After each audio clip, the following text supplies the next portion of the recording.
Xin chào tất cả các bạn đang theo dõi fanpage Education in Ireland Việt Nam. Hôm nay là buổi thứ 2 trong chuỗi các bài giảng của các giáo sư từ các trường đại học và học viện công nghệ Ireland. Chuỗi bài giảng xoay quanh các ngành công nghệ là nền tảng cho sự phát triển của nền kinh tế Ireland đi từ một trong những nước nghèo nhất châu Âu để trở thành một nơi được gọi là thung lũng Silicon của châu Âu. Tuần trước chúng ta đã nói với nhau rằng Ireland có lịch sử khá tương đồng với Việt Nam. Ireland đã từng là một thuộc địa, là một nước nghèo và đã trải qua những nạn đói khủng khiếp vào thế kỷ 19, làm thiệt hại một nửa dân số của hòn đảo. Vào thập niên 2000 thì Ireland đã trở thành một nước, một nền kinh tế dựa vào xuất khẩu công nghệ và dịch vụ cao. Chính vì vậy mà ở Ireland có câu nói là we went from potato chips to microchips. Có nghĩa là potatoes có nghĩa là potato chips là khoai tây chiên. Potatoes, khoai tây từng là món ăn, là lương thực chính của Ireland trong quá khứ mà hiện nay vẫn còn là một thực phẩm chính trên bàn ăn của người Ireland hàng ngày.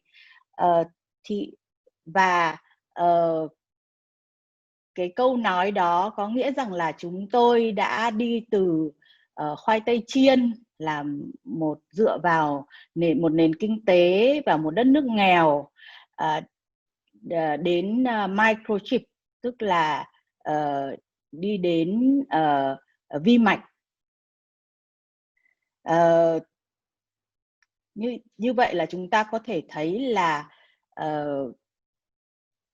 có cái niềm tự hào của người Ireland khi nói lên rằng là họ đã trải qua một cái hành trình, một cái quãng đường dài kể từ khi giành độc lập và đưa đất nước trở thành một trong những nền kinh tế phát triển nhất ở châu Âu cũng như là trên thế giới.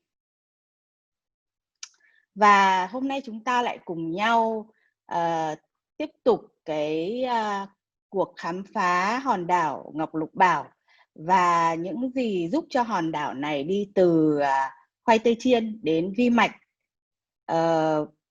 Và hôm nay thì chị xin giới thiệu giáo sư Horacio từ khoa dữ liệu đám mây Cloud Computing và cô Harriet của phòng quan hệ quốc tế trường National College of Ireland sẽ giúp chúng ta cung cấp cho chúng ta thông tin về ngành phân tích dữ liệu Data Analytics, những thông tin nói chung về ngành này cũng như là những cái cơ hội việc làm ở Ireland trong cái lĩnh vực mà đang rất là được các nhà tuyển dụng săn đón này. Và bây giờ xin mời các bạn cùng theo dõi. Trong quá trình bài giảng cũng như mọi khi, nếu các bạn có bất kỳ câu hỏi gì thì hãy sử dụng phần bình luận.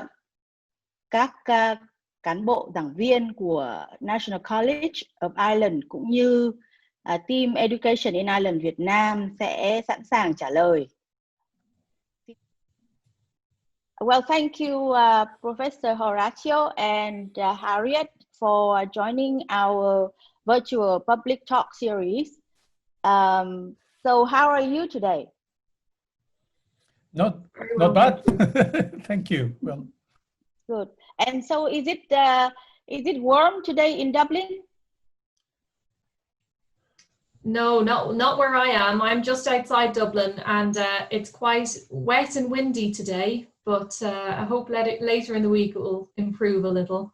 Yeah, It's mixed weather, I would say, because it's close to 20 degrees, although it's a bit cloudy and it's muggy, as they say here.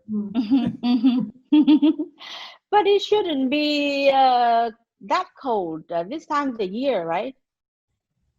It's June. I mean, it's July almost, and it should be, warm and sunny.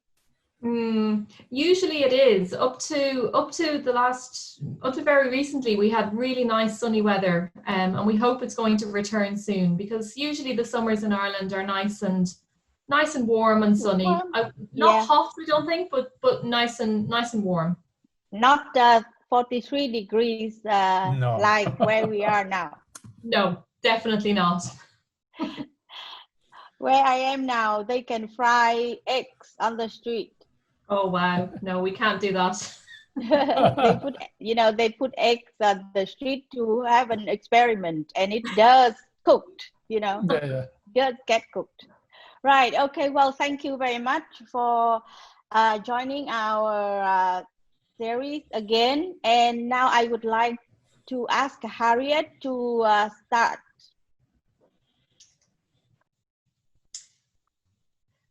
So firstly, thank you very much to Education in Ireland and to our colleagues both in Ireland and in various places across Asia for the opportunity to speak to you today, to present to you some information on National College of Ireland. My name is Harriet Lagood, and I'm the Regional Manager for the Far East for NCI. And I'm very pleased today to introduce to you a number of topics connected to NCI, our programs, and things that you will need to consider before you apply to us and join us here in Ireland. So today I'll talk to you about the reasons that you should consider choosing NCI for your study destination. So we'll look at examples on location, employability, student support and well-being, and student experience. So I think you'll learn a lot about NCI when we talk about those topics. I'll introduce you very briefly to our range of bachelor degree and master degree programs that we offer at NCI.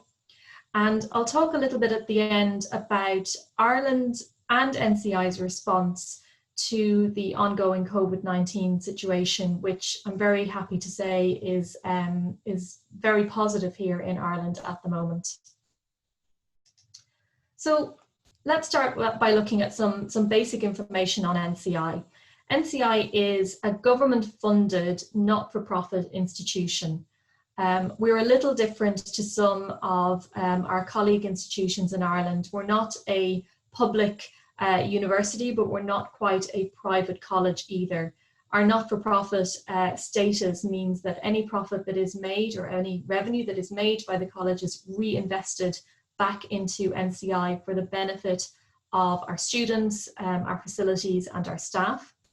At NCI we have two schools, a School of Business and a School of Computing, both offering a number of undergraduate and master degree programs at level 8 for undergraduate, so all honour degree level programs at undergraduate level, and level 9 programs at master's level. All of our programs are awarded by QQI, which is Quality Qualifications Ireland, and all of these degree programs are internationally recognised. So no matter where you go in the world after studying at NCI, you can be assured that your degree from NCI will be recognised by other universities and colleges or by employers in countries around the world.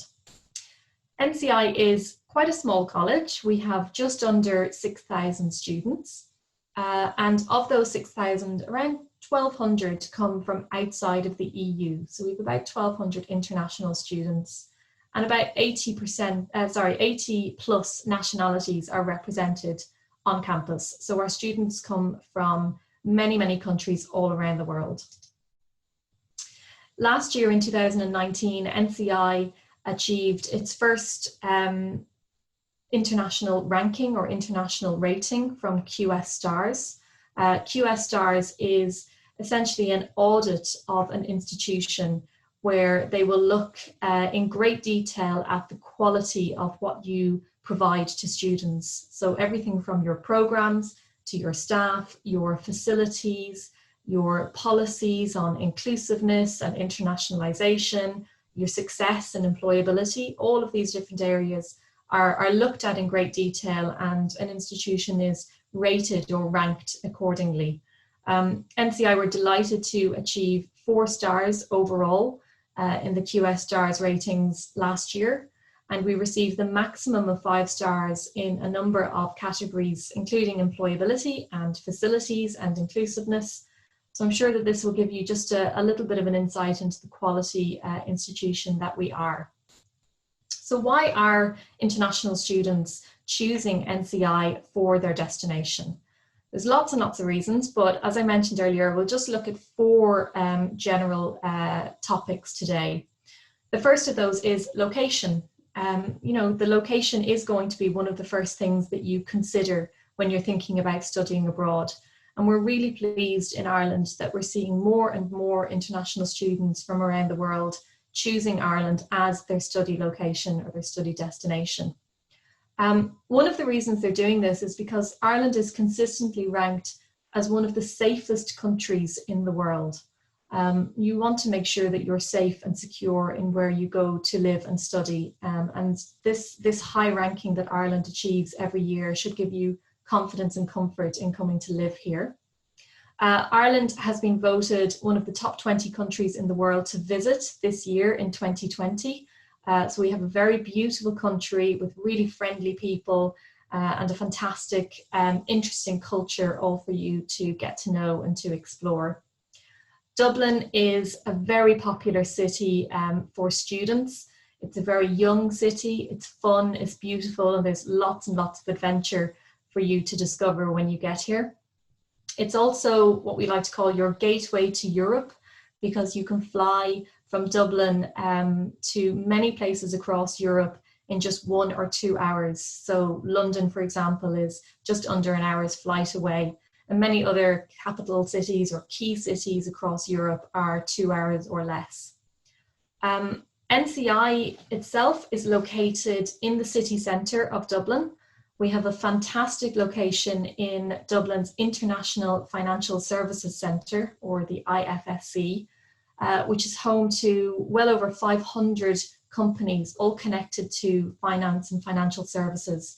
So, for example, many international finance and banking companies, insurance companies, financial technology companies are all located in this small part of the city, and NCI shares, I suppose, its campus with all of these fantastic companies. So you'll get to know many of them, particularly through our careers events, where many of those companies will come onto campus to meet with you and to discuss your career with them.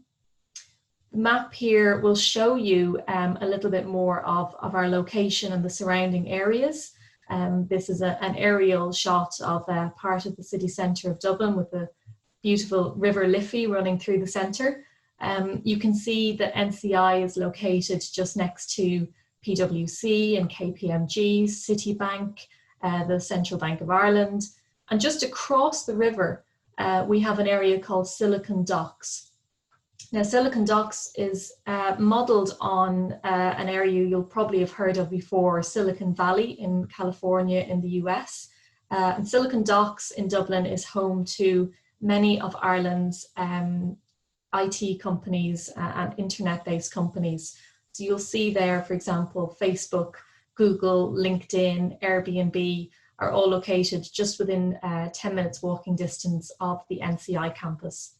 So we have a fantastic location in Dublin, and it's very easy for you to explore the rest of the city from the NCI campus in the city centre.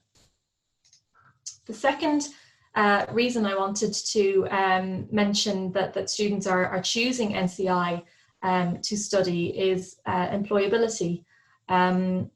We are very, very well known for the employability success of our graduates, not just in Ireland, but around the world. I mentioned a couple of minutes ago that we received 5 stars in the area of employability in the QS stars ratings. Our programs are very practical in nature. We like to say that they're developed by industry for industry. What this means is that we use top global companies on advisory panels for our programs, particularly in our School of Computing, where we need to ensure that we are teaching students the most up-to-date skills and knowledge in their subject areas. And this means that, you know, with that very up-to-date curriculum that we're developing and that we're giving to our students, it means that companies are very assured that NCI graduates have the right skills and knowledge that they need for the jobs that they have. NCI has an award-winning careers team who deliver more than 100 campus careers events annually. And these careers events will range from very large careers fairs where we will have 80 or 90 different companies coming on to meet with students and discuss employment opportunities with them. But they will also typically involve much smaller events that are aimed at particular cohorts of students. So for example, we would have accounting companies and firms come in to speak specifically about careers in accounting to our accounting and finance students. So there's always something on for students to join and to get the most up-to-date knowledge and information on the opportunities there are in Ireland when they graduate. You'll see there that 91% of NCI bachelor degree students and over 96% of NCI master's degree students are employed or in further study within 6 months of graduating. We are consistently one of the top institutions in Ireland for the success of our graduates, which is, you know, largely connected to the reasons that we've mentioned here: our fantastic careers team, the advice that we take from industry, and just the effort that we put into ensuring that students are really well prepared for their future career. Ireland offers fantastic graduate stay-back visas. If you complete your master's degree, you will stay for 2 years in Ireland on a graduate stay-back visa. And if you complete your bachelor degree, you will stay for 1 year. So there is a lot of opportunity for students to gain some fantastic working experience in in Ireland when they finish. You'll see here just some examples of where our most recent NCI graduates are located. And I'm sure that you'll recognize most, if not all, of the companies that are here, all of which are located in Ireland and who employ graduates and international graduates each year. A third reason I wanted to tell you about is connected to student support and well-being. This is an area that we have really focused very heavily on in the last year or two at NCI, because we wanted to improve our student support, particularly for international students. We were awarded 5 stars in inclusiveness in the QS Stars ranking, which shows our commitment to offering a very supportive and welcoming environment to all of our students, and in particular for our international students. We are a small college, as I mentioned. We have just less than 6,000 students, and this gives us a fantastic opportunity to offer small class sizes to our students, which enables a more personalized and a more supportive learning experience and a very high level of academic excellence, and therefore high level of student success. We have a brilliant range of learning support services. So our learning support services range from everything connected to academic writing and math support, but also give you a lot of skills and knowledge in the areas of study skills and managing your time, developing a study timetable, how to use the library effectively, etc. So there's a huge amount of support there for you, which will really give you a lot more success in your learning at the end of the year. We also have access to a medical centre and a counselling service for students. And the NCI International Office is there to support you throughout your entire journey, from when you apply to NCI right through to graduation. The NCI office, International Office, is probably your first port of call when you arrive in Ireland. We'll be there to guide you, especially throughout the first few weeks and months that you are at NCI. The final thing on student support is that we also have what we call an international peer mentor program. This is a group of current students, current international students who've been studying at Ireland for some time, who work with the international office to provide help and guidance to our new international students. So they are also a team of people there to help and to guide you when you arrive, in particular, because they work on our welcome program, but also throughout the year they run a number of events for you to join. The final thing that I wanted to mention is student experience. It's another area, just like student support, that we've been focusing on and improving in the last couple of years. The first experience you will have of NCI when you arrive is our International Welcome Programme. This is a 4-week programme that we have developed, which will take you through all of the information that you need to know about starting at NCI and living in Dublin. We have a students' union who offer over 50 clubs and societies for you to join. And they also provide social and event space on campus. We have a very, very fun campus community, largely because of our fantastic students' union, who are always putting on some sort of event or activity for our students. And there's something for everyone. There's everything from large parties to smaller sort of coffee and chat events. So there's definitely something for you to join in when you arrive in Dublin and start at NCI. We have a free campus gym for all of our international students, so free gym membership for you to enjoy for the duration of your time at NCI. And the international office offers over 200 events and outings each year. So we make sure that you make the most of your time in Dublin and in Ireland and ensure that you see everything that Ireland has to offer, not just in Dublin where you'll be living, but across the entire country. So I just wanted to introduce you briefly to the programs that we offer at NCI. And I'll start with our School of Business at undergraduate level. We have a number of programs that you can join, including accounting and finance, marketing practice, and human resource management. These programs are all honours level degrees and they are 3 years in duration. We have a tuition fee for international students of €10,000 per year, but we do have scholarships available for you to apply to also. So there are lots of scholarship opportunities for you to apply, and many of our students do get awarded a scholarship for their degree. In our School of Computing, we have a bachelor degree in computer science. This is a 4-year degree because this degree includes an internship in year 3. The internship is usually 6 months in duration and it is usually paid as well. So it's a fantastic opportunity for you to get not just some working experience, but also to earn a salary for a few months. In our School of Business, we have a number of master's degree programs.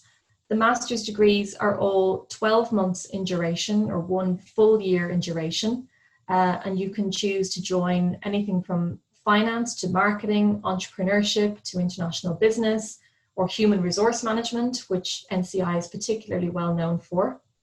The tuition fees for the master's programs are €15,000, but we have a fantastic range of scholarships for these programs. Most students will gain some sort of academic scholarship, and we also have a number of 50% scholarships for you to apply for. They are competitive, but we have a good number of those to award each year also. In our School of Computing, we have 3 master degree programs to choose from: cybersecurity, data analytics, and cloud computing. Again, these are 1 year in duration with fees and fantastic scholarship opportunities, tuition fees of €15,000 and scholarships of up to €4,000 in the School of Computing. The final program I wanted to mention is again in our School of Computing, and it is the Higher Diploma in Science in Computing. This is a conversion program for students who don't have a bachelor degree in IT. To join our IT master's programs, you must have a bachelor degree in IT, but if you don't, if you have, for example, a business or a humanities background, you can choose to take the Higher Diploma in Science and Computing. It will then allow you to either go on to work in an IT role in Ireland or around the world, but it will also allow you onto one of the master's degree programs. So it's a conversion program if you don't have that IT background. This program is also just 12 months in duration, and there are scholarships on this program also for you to apply to. All of the programs I just mentioned start in September, okay? But we do have a January intake to join also. We have just our master's program starting in January, and there's a selection of programs both in the School of Computing and in the School of Business for you to choose from. The January intake is very popular every year, and I think this year it will be even more popular than usual. So I'd encourage you to apply early if you are considering a January intake or a January start at NCI. The final thing I wanted to talk about today was the response both in Ireland and in NCI specifically to the COVID-19 virus and the ongoing restrictions that we are seeing around the world. Firstly, as you may know, in Ireland, the schools and colleges and universities were closed by the government in mid-March. And the country went into sort of a further lockdown period, which started on the 27th of March. There was a widespread public health advice and monitoring of restrictions that were put in place by the government.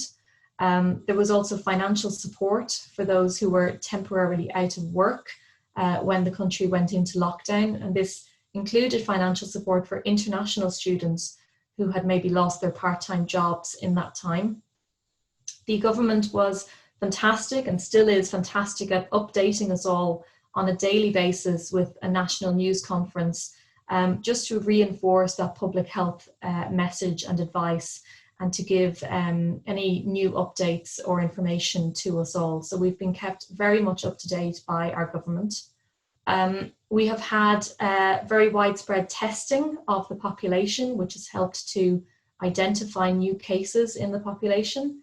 And we have been successful in Ireland at, as they say, flattening the curve of this virus. So we were able to avoid a very damaging surge in our health systems and hospitals, which was very good and very positive for us.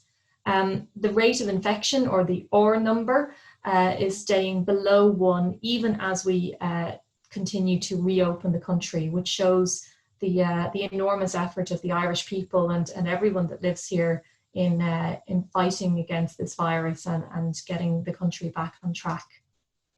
The government announced a roadmap for reopening the country, reopening society and business. It was announced on the 18th of May. We were initially due to have 5 phases or stages of reopening. This has now been reduced to 4 because it has been very, very successful so far. We are now in stage 3 of reopening. So as long as things still go in a positive direction, we'll move into stage 4 later on in July. So the reopening is going very, very well, and we are very much looking forward to welcoming international students to Ireland in the autumn. For NCI, of course, when the schools, colleges and universities closed, we moved online and our international students, all of our students, continued their academic year online, which was a very positive experience. We weren't too sure what to expect, but it was an overwhelmingly positive experience, and we've had great feedback from our students who've been learning online. Our end of semester exams were replaced with alternative assessments, and all of our support services continued remotely for all of our students. So support from the schools, learning support, the library, and of course support from the international office have all continued during this time that we are working and learning from home.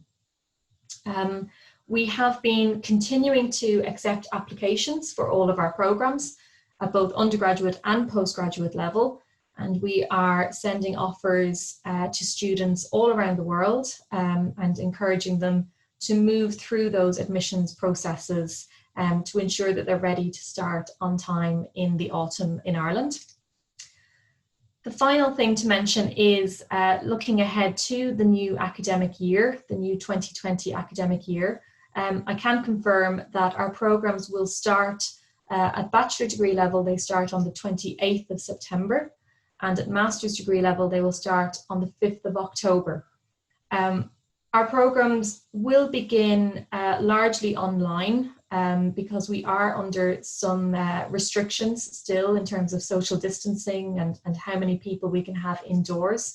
But even though we're going to have lectures online, we still plan to have some smaller group learning sessions on campus. And then as those government restrictions continue to lift, and as I said, Ireland is moving in a very positive direction, we do expect to become more and more campus-based as the weeks go on throughout that first semester. The campus will be open to students, so you will be able to access the facilities that we have, including the library. You will be able to access study space and support services, even when you are continuing your lectures online.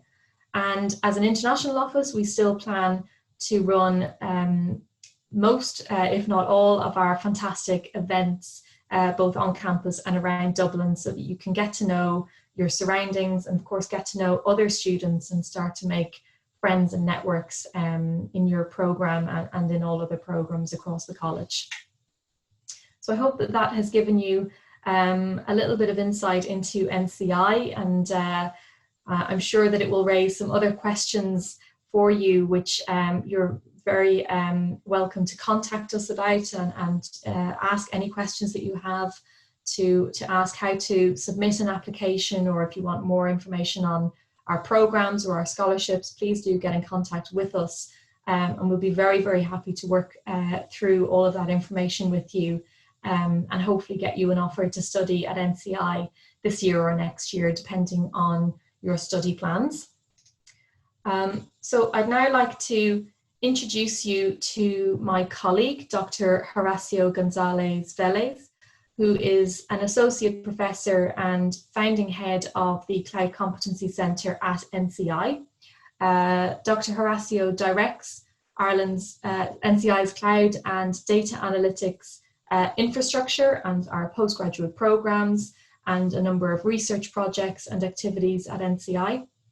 He spent over a decade working in engineering and product marketing for companies such as Silicon Graphics and Sun Microsystems.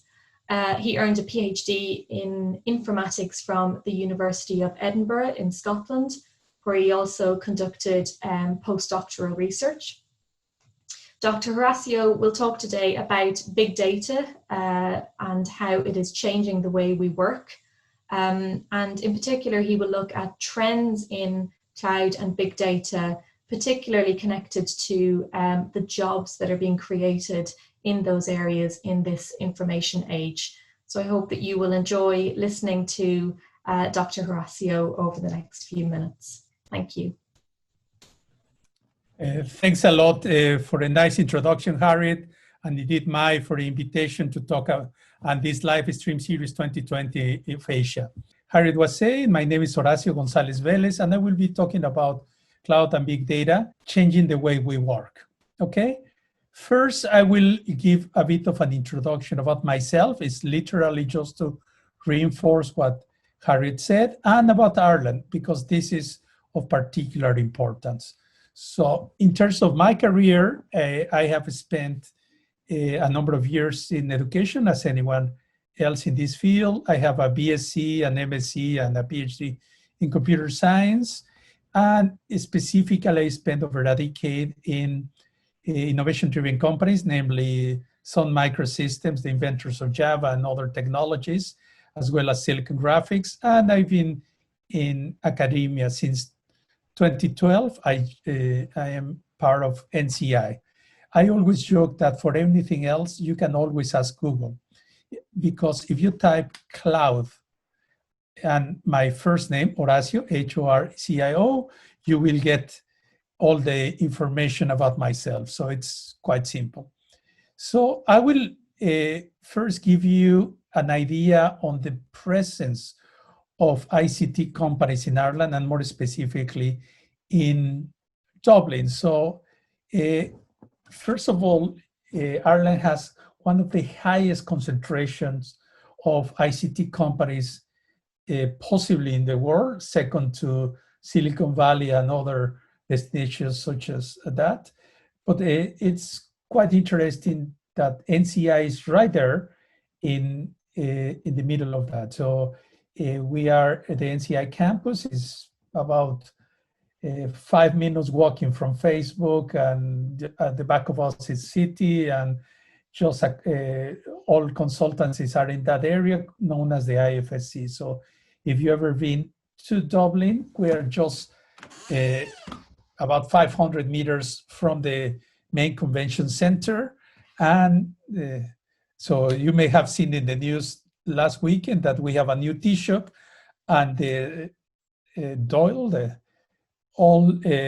they were convened at the convention center. Okay, so that's where we are. And of more importance, I want to mention that the foreign direct investment in Ireland for companies is particularly important. Just to give you an idea, according to the IDA, the Irish Development Agency in charge of bringing foreign direct investment, about 40% of the investment that comes to Ireland is connected to scientific and technical in general, and information and communication technology. So particularly relevant. We are talking about close to $1 trillion of ADI position in Ireland. So this is important because the US and the UK invest very, very heavily on Ireland, and that gives us a particularly relevant position in the overall market. So with this in mind, I will then introduce you to what we are going to be talking about. First, I will be talking about cloud computing in general, and then I will focus on the specific about big data and data analytics. Okay, so specifically when it comes to cloud computing, the textbook definition of cloud computing is the ability of deploy computational resources where the boundaries of are determined by economic factors rather by the technical limit. The term itself was coined last century, around 96, 97, and basically entails on-demand computing, software as a service, and internet as a platform. And in general, when we talk about computational resources, we talk about accessible computing equipment and software, typically processing elements, software, storage, and networking. Okay, so if we were to define cloud computing, the taxonomy of cloud computing, I call it the Cloud 101 definition, has 3 axes. In the y-axis, we can think about the service model. The 3 most prominent service models are software as a service, platform as a service, and infrastructure as a service. On the x-axis, we have the private cloud. When we have private, all the resources are devoted to a single organization. Then you can have a community cloud, a number of organizations or communities get in contact, let's say higher education institutions or companies of the same area or an association, and all the way to the public cloud, which is the one that most of us are very familiar with, let's say Azure or AWS or IBM or the Google Cloud. That's the typical public clouds.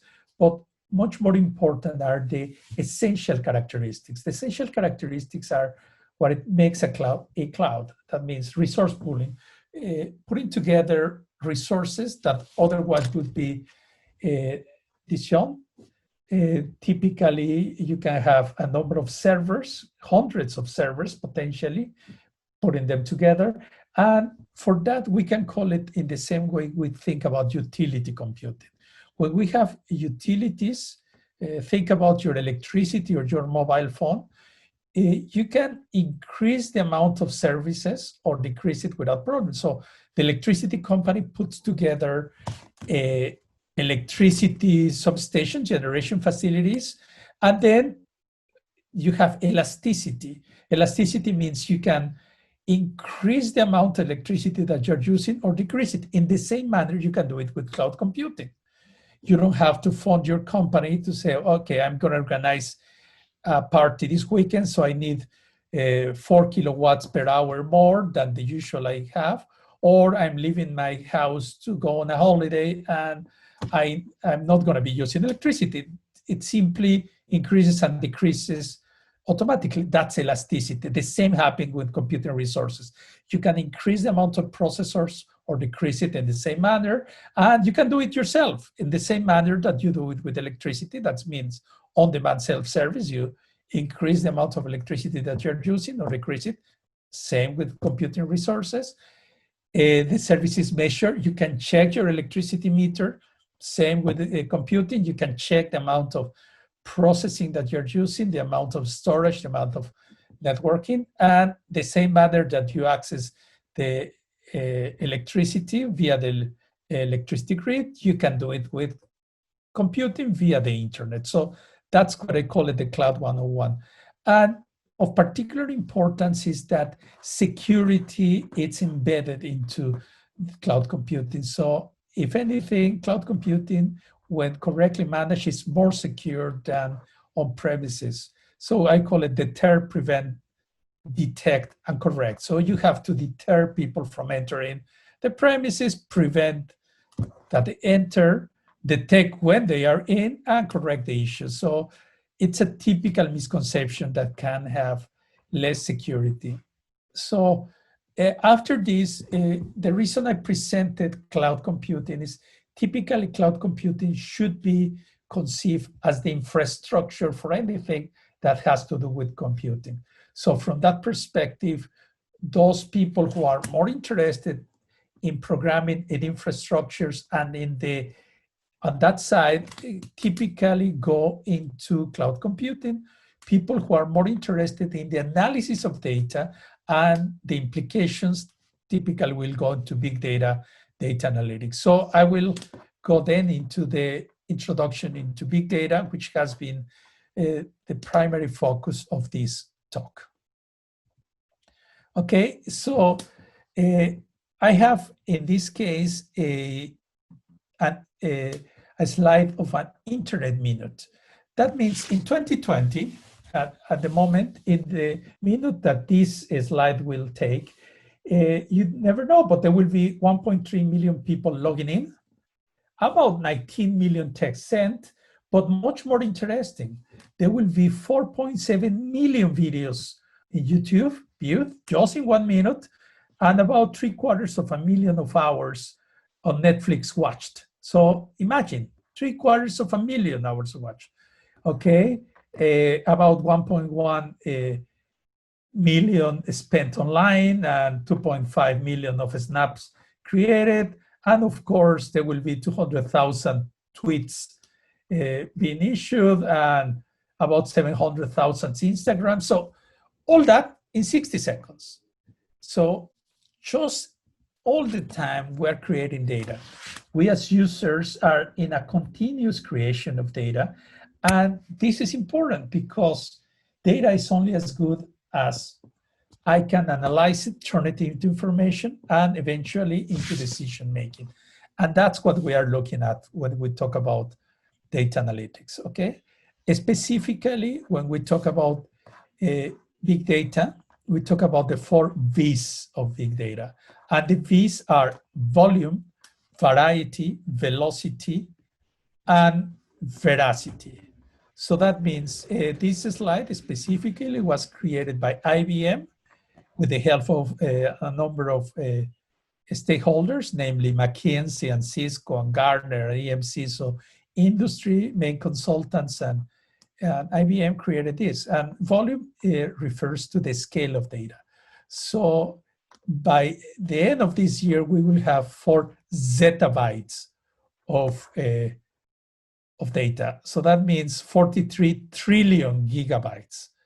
So it's mind-numbing. It's hundreds of equivalents, hundreds of times of the equivalent of the Library of Congress in the US, just in data, generated, stored.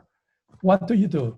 Okay, and just as part of that, every day, we estimate that we are creating 2.5 quintillion bytes. So that means about 2.3 trillion gigabytes. Okay, so imagine if your own computer has a number of gigabytes in memory, imagine trillions of those generated of data every day.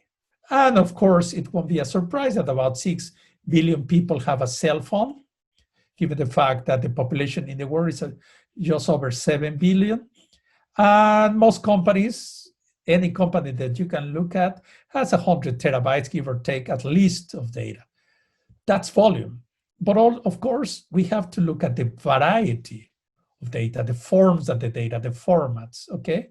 So just in healthcare, we have exabytes, 150 exabytes of data, and we have now millions, close to billions of wearable devices that people are taking and using to monitor their health, starting from typical mobile phones all the way to others, okay? And as we were saying with the minute, there are billions of hours of video and millions of tweets and billions of pieces of content in Facebook, social network in general, right? So that's very important. So we have volume, we have variety. The other one, which is very important, is the veracity.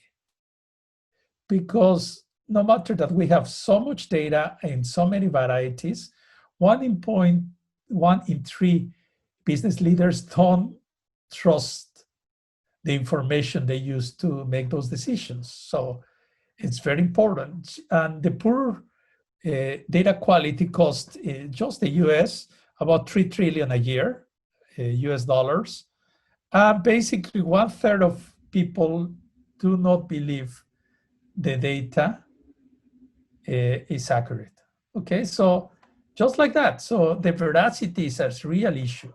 And these days is even more important, the fairness that of the decisions that you can take on that. But that's a separate issue that we will say. And last but not least, the amount of data and the variety also limits the velocity of the analysis. So when you are creating 1 terabyte of trade information just every day in the New York Stock Exchange, I don't know if you realize, but in any modern car, you have over 100 sensors, the equivalent of computers, generating data the moment you enter the car. So the moment you switch on the car and turn on the engine, there are hundreds of sensors, equivalent of computers generating data, interacting. So there are billions of network connections every day. Okay, so this is where we are. So typically, we tend to believe that for every single inhabitant on Earth, there are about 3 network connections, because that's the way it's working. Okay, so I always say that in big data, this is a bit of a joke, that when one doesn't understand data analytics, we think about just a customer database. And of course, a technical person goes and says, okay, you can apply, a nonlinear regression and use some data mining technologies. And sometimes decision makers think about us just another form of spam. And that's where they finish. So there is a disconnection between decision-making and generation of data and processing of data. So that's very important to bear in mind, okay? Because after all, the generation of data and the analysis follows a single cycle. And the cycle is simple. It's the data acquisition, as we were looking at hundreds of thousands of sensors, okay? Then the processing, typically that's why we were introducing cloud, because that's where you have processors, storage located at different facilities. And then you can generate models for your data. You can even create simulations for data. I don't know if you're talking about genomic sequencing or in general medicine or creating new vaccines.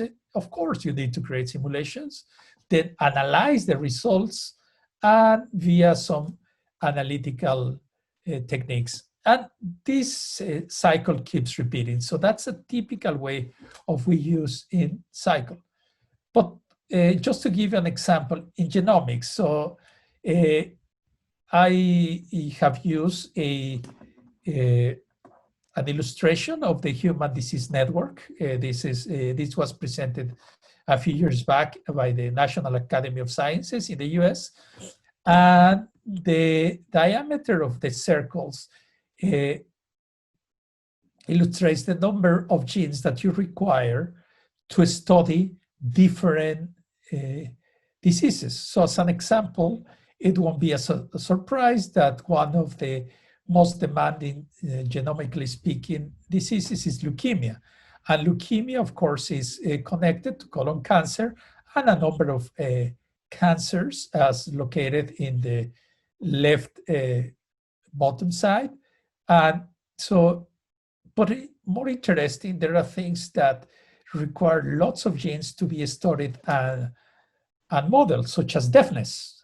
One doesn't expect that. So deafness in terms of genomics is particularly hard to predict, and to a certain extent could be related to things like cardiomyopathy. Okay, so the disease that is located at the heart, so cardio means heart and myos is the muscle. So as a muscular disease, the heart can be related to deafness, although it's less complicated to study in terms of genes.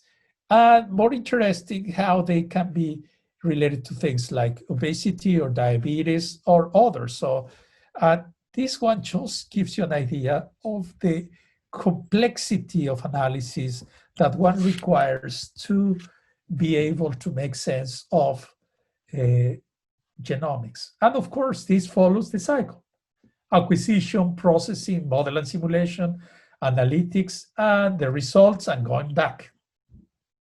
So that's a typical way of looking at it. So why I entitled this talk, Changing the Way We Work? Because after all, the ability to have large platforms that can support decision-making with analytics, big data, changes the way we work, the jobs. And I make a rhetorical question in there. So I said that, has cloud and big data changed the job market? And I always say, yes, it has. It has definitely changed the way we work. And unfortunately, if you look at it that way, it might be doom and gloom for many people if you don't get this, because it does change the way we work. It has changed the way we work in a significant manner. But this is hardly new. This is hardly new because people may say, oh, since cloud and big data are here, they will kill all IT jobs. Forget it. No more IT jobs. And I call it this food, that's fear, uncertainty, and doubts. That's not true. That's the other one. The other misconception is I should not have studied IT, because now cloud and data analytics are here. I should have stayed the way I was. So what should I do? Well, I'm just gonna draw some comparison with other technologies and jobs that have happened. So this is taken from what it's called dead-end jobs. It's a few years back and these are jobs that were jobs a long time ago that were displaced by technology. The first one is the lamplighter. So I don't suppose you have seen one of those. So there used to be times when people used to be, their job was to light the lamps in the street. So there were gas fire lamps and that. Just to be perfectly honest, that there is one lamp in apparently in Dublin, in the Phoenix Park, one of the largest park here in Dublin, which is still gas fire because there's no electricity right in the middle. So there is a person who actually lights up the lamp every day, and of course has to turn off that one. So, but I don't suppose there are many openings for that job. The same is with switchboard operators. I don't suppose many people have seen it, but it's in the olden days, there used to be a number of people. I don't know if this illustration is women. It used to be because they were faster, nimbler to do that, I suppose. And they used to connect patch calls. So you use your traditional phone line and you call and say, can I call number 357 in Dublin? And there was a person who actually connected your line to 357 and then established the connection. That was a switchboard operator. Until a few years back, there used to be that even the case in hotels. Well, to this day, sometimes in hotels, you have to call an operator to be transferred to that. The other one is a cooper, basically in barrels. You used to be a person who actually formed the barrels.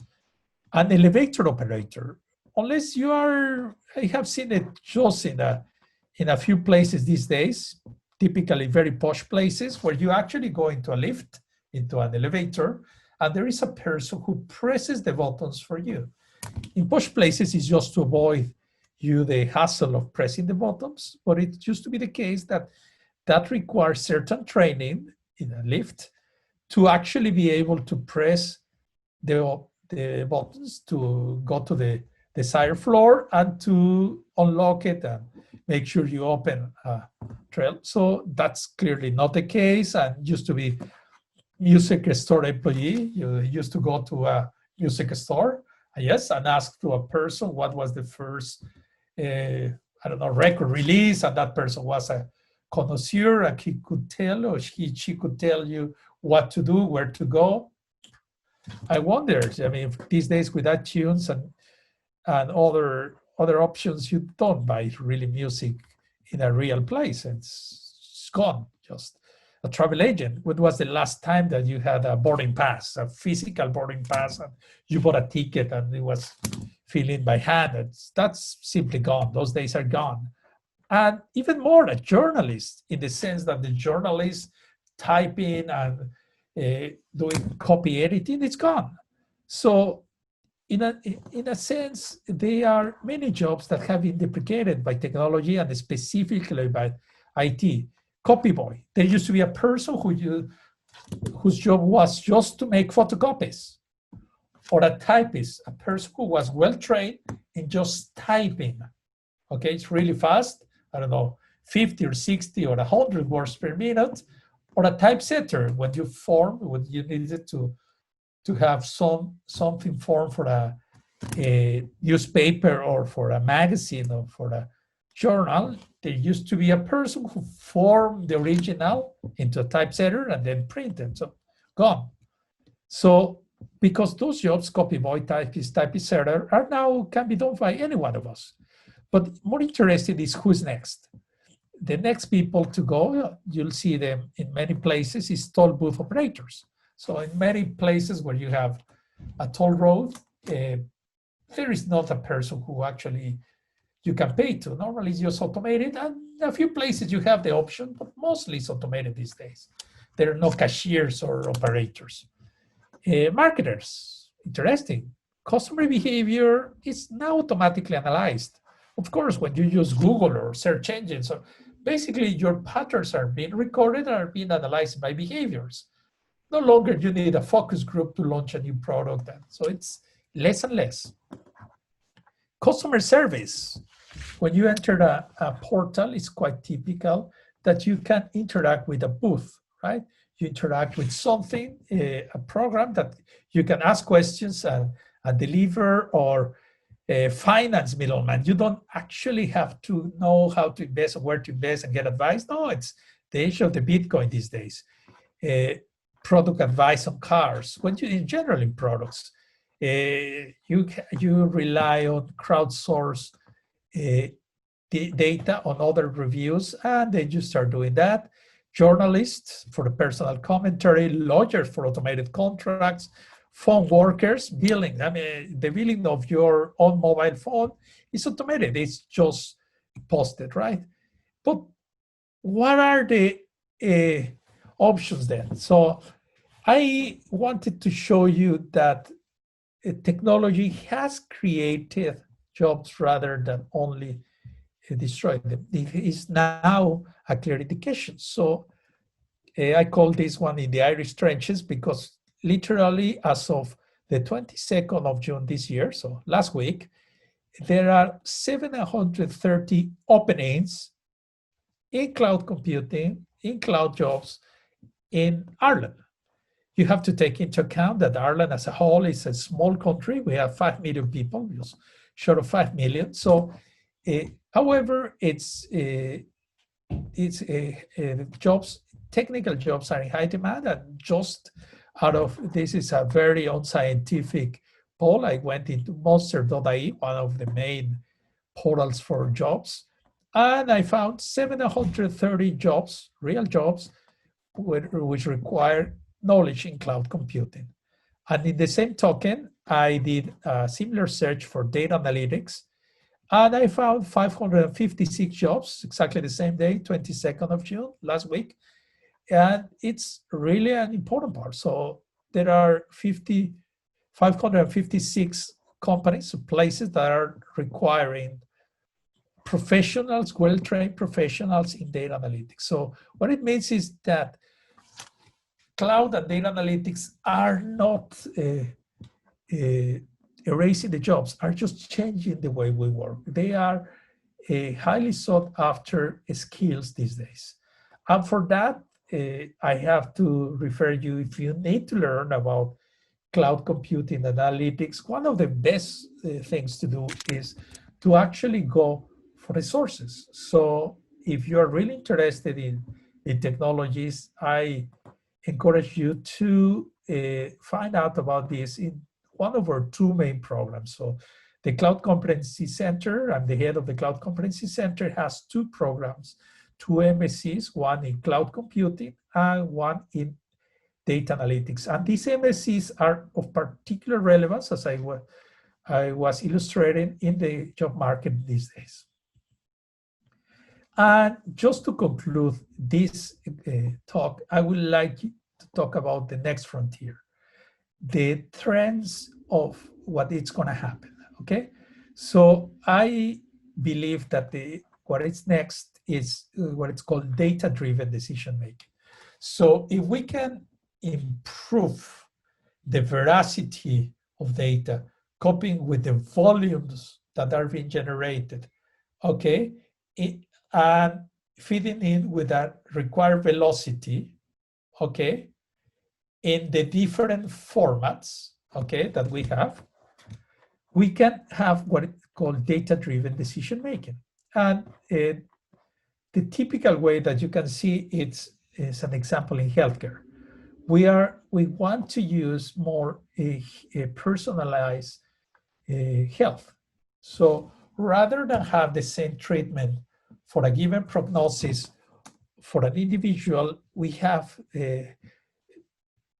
physicians and in general consultants want to have design an ad hoc treatment for every person. It has to be personalized, and eventually it has to be regenerative. So as an example, cholesterol. I was reading the other day about the possibility of modifying the genes that are specific to cholesterol, to the bad cholesterol and others. So rather than having a tablet-based treatments, having something that modifies the gene. So at this point is at clinical trials, and eventually it will come into that.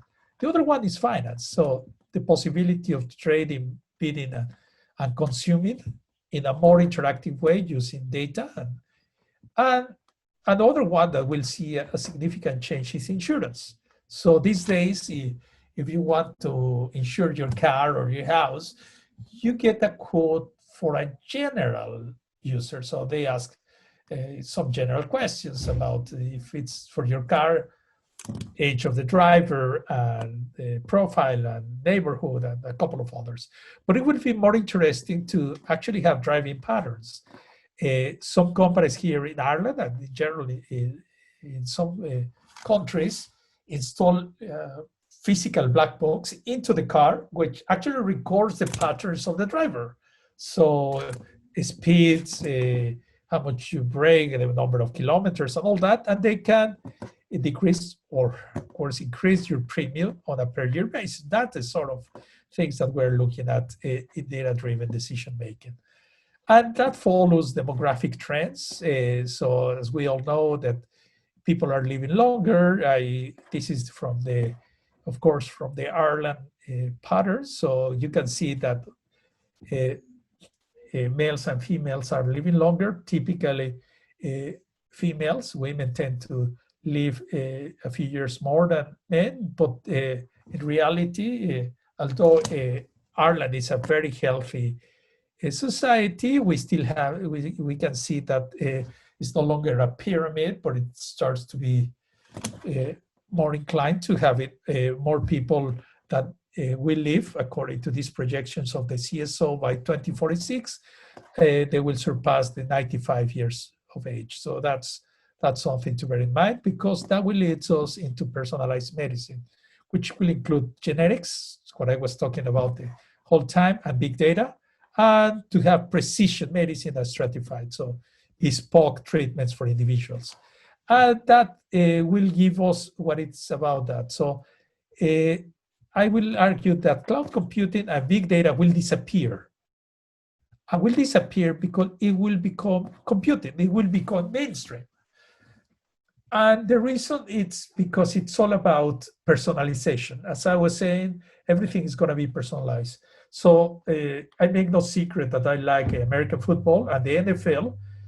One of the main dates in the year is the draft. So when they select new players for different teams. So this year, of course, due to the pandemic, the draft couldn't take place in the traditional part. So it couldn't be in Las Vegas and with all people. So rather than that, the draft was, of course, online. There were 100 at-home mobile kits. There were hundreds of unique shots and feeds, production control rooms. Everything was distributed. So in a way, the drafts and anything else will never be the same. It's changing and changing the way we work. And it's data-driven and it's cloud-enabled. The other one is privacy. We are expecting higher levels of privacy. So I always joke about saying that someone knows who you have been with, and you can see now here the new contact tracing facility that the NHS in the UK is rolling out. It's NHS England, in fact, is rolling out to trace contacts, and of course, it's tracing what you're doing. It's basically using your mobile phones as a sensor to see what your movements are, and of course, it's for the public benefit. The other one is presence. So in 2019, there were a number of acquisitions that were related to big data analytics. As an example, Salesforce acquired Tableau for over 15 billion American dollars. NVIDIA acquired Mellanox. So NVIDIA, as you know, is the producers of graphical processor units, graphics cards, which have become mainstream because they can enable artificial intelligence processing, faster processing, deep learning and the rest. And Mellanox is fast networking, and a number of others that are related to this, VMware acquiring Pivotal and Carbon, and Google with Looker, and a number of others. But even more interesting, in 2020, we can see a number of companies that now have gone into Chapter 11, into the possibility of bankruptcy. So the first part. So J. Crew, Neiman Marcus, JCPenney, which were traditional retailers that since people are moving into the online and changing patterns and changing the way we do Tier 1 in the US, they have just gone into Chapter 11. And of course, for those of you who are inclined into exercise, the Gold Gym went into Chapter 11, or Hertz, one of the most traditional car rental companies. Okay. Another of the piece that will change is performance. We all expect faster processing in a nimble way.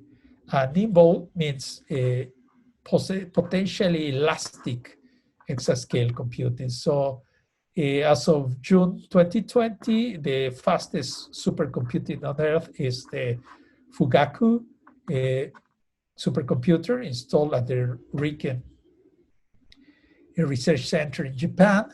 And this is technically the first exascale system because it reached exascale peak performance in a benchmark related to AI, although the traditional impact is just have a exascale. So, but what it means in practice is that you can have now millions of processors connected into a single system. So this one has millions of those, and trying to solve a single problem. So imagine the equivalent of having hundreds of thousands of your laptop or your computer interconnected and trying to solve a single task, a single job. So that's an interesting part. That's what it's called.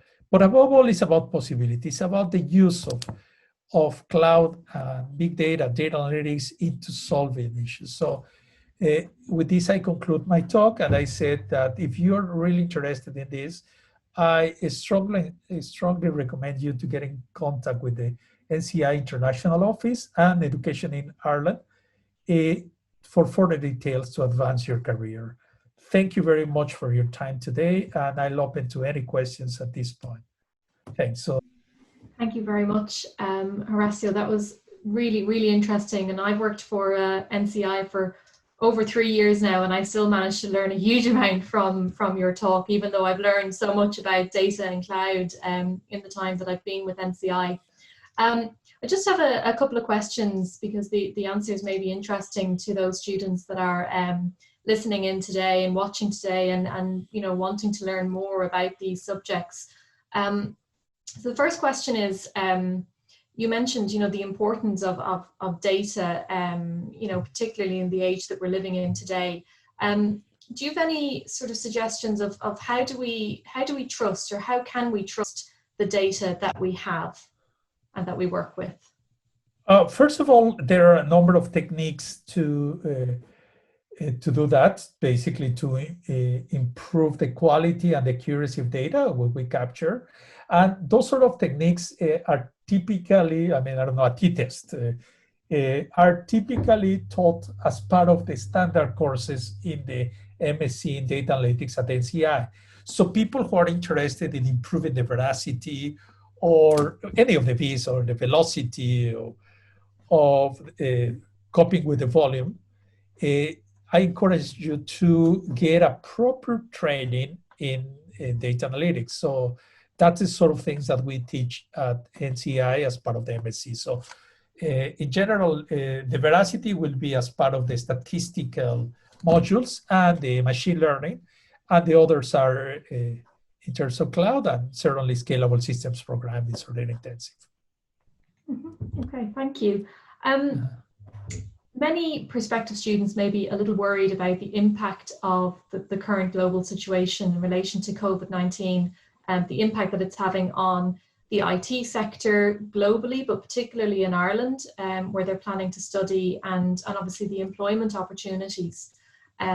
What do you think is the outlook for job creation in the IT sector in Ireland and the employment of our future graduates post-COVID-19, which hopefully won't be too far in the future? Yes, it's a very good question. So as you know, Harriet, I'm not from this area. I'm originally Mexican, and I make no secret. And I must confess that I've been pleasantly surprised with the level of preparedness that the government of Ireland has shown during this pandemic. Today, in fact, is the phase 3 opening of the country, and we're very proud that everything is opening, from restaurants, from barbers, and of course, including pubs and other places. So at the national level, Ireland has come very well.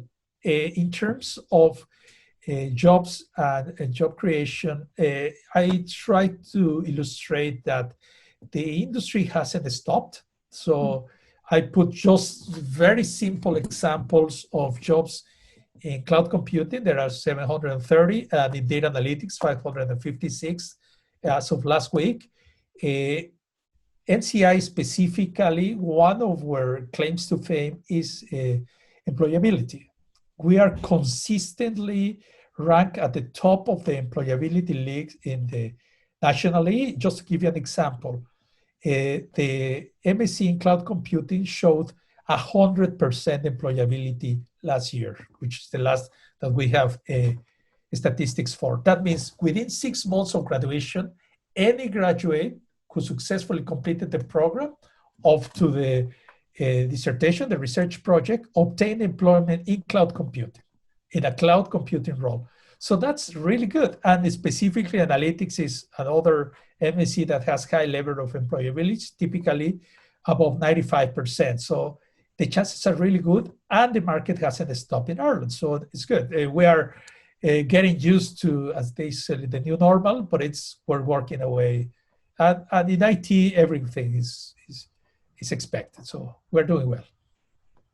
Great. Yeah, no, I would agree that the government of Ireland have done a fantastic job at getting the country back up and running and reopened in so many different ways. And I think that hopefully our economy will bounce back very well, particularly because we have retained a very strong IT sector, which is a very important and very big sector in the country. Just a final question then, for students who are considering taking a master's program in data analytics in particular, what are the key requirements for becoming a data analyst? And I suppose, how should they prepare for their master's program at NCI? The entry requirements to the MSc in data analytics are a first degree in a cognate area. So that means typically STEM, so science, technology, engineering, or maths. So with a strong component on programming. So it will be important that people have a good background on computer programming, also in the statistics and in maths, typically descriptive statistics, I don't know, mean, the standard deviation and things like that. And if they need to brush up on your previous skills, a good point would be to start by checking the computer programming skills. Typical languages that are recommended are Python or R, and checking the statistics. So even going back to their Living Cert, to their high school diploma tests, and checking what they did in the statistics, but more importantly, in terms of programming, so they can do a cross course of programming with R or with Python for analytics. They can find some tutorials that will give them a good level of preparation in view of an MSc at NCI. Okay. Thank you very much for answering those questions. I hope they weren't too difficult for you. Really interesting information for students that are considering both Ireland and NCI for their destination to study, to live, and to hopefully work in the future. So thank you very much, Dr. Horacio, for that. Thank you. Thanks a lot, Harriet. Thanks a lot for education in Ireland indeed for this Asia tour and putting together this effort. Well, thank you very much, Dr. Horacio, for a very informative and interesting talk. I've learned a lot myself, and I'm sure that all our viewers have learned a lot too. Như vậy là chúng ta đã tiếp tục cùng nhau theo dõi bài giảng thứ 2 trong chuỗi các bài giảng của các thầy cô từ các trường đại học và Học viện Công nghệ Ireland, bài giảng về Data Analytics. Một bài giảng nữa chị cũng thấy rất thú vị và nhiều thông tin mà một người ngoại đạo như chị chưa bao giờ được biết. Chắc chắn các bạn cũng đã học hỏi được rất nhiều từ bài giảng này. Một lần nữa xin cảm ơn tất cả các bạn đã theo dõi và hãy tiếp tục cùng đồng hành với Education in Ireland Việt Nam trong những bài giảng tiếp theo vào tối thứ 5 hàng tuần. Còn bây giờ xin chào và hẹn gặp lại.